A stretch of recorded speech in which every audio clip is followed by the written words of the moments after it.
যে শেখ হাসিনার বদলে যদি আজরাইল আসে তাতেও আমি খুশি হব।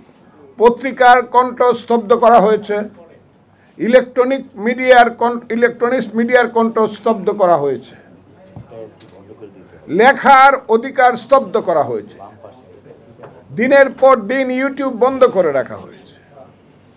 গত 15 বছর একটা ব্যতিক্রম ধর্মী একটা শাসনের দেশ।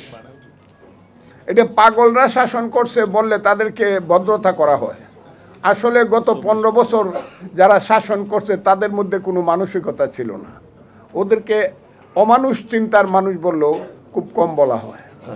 ফ্যাসিস্ট বলি আমরা কথাটা। ক্ষমতার জন্য মানুষ কেন এত লোভী হয়, ক্ষমতার জন্য কেন মানুষ এত নিষ্ঠুর হয়, ক্ষমতার জন্য মানুষ কেন এত পাগল হয়, এটা গত 15 বছর শেখ হাসিনা সরকারের শাসন না দেখলে কেউ বুঝতে পারবে না। তিনটা ইলেকশন গেছে, 14, 18 এবং 24। মানুষের গণতান্ত্রিক অধিকার হত্যা করা হয়েছে। 36 বছরের যে যুবক সে একটা ভোটও এখন পর্যন্ত দিতে পারে নাই। শেখ হাসিনার সবচেয়ে বড় অপরাধ এইটি।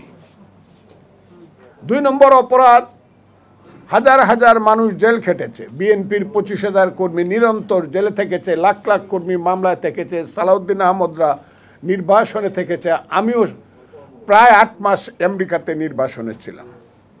আমি সেই কারণে বলছি, গুম হয়েছে ইলিয়াস আলীর মতো লোকেরা। কোথায় ইলিয়াস আলী আমার ভাই? শত শত ইলিয়াস আলীর মতো লোকেরা গুম হয়েছে। একটা দেশের রাষ্ট্র ক্ষমতা কি এতই অপরিহার্য যার জন্য মানুষকে হত্যা করতে হবে, গুম করতে হবে, মায়ের বুক খালি করতে হবে, হাজার হাজার মানুষকে জেলখানায় রাখতে হবে, লাখ লাখ কর্মীকে দিনের পর দিন, মাসের পর মাস, বছরের পর বছর আত্মগোপনে থাকতে বাধ্য করা হবে? এটা ছিল শেখ হাসিনার শাসন। সেই ধরনের একটা শাসন ফিরে আসুক আমি চাই না। এটা সবাই চাই না আমরা। এর মধ্যে একটা জাতীয় ঐক্য এই কারণেই হয়েছিল।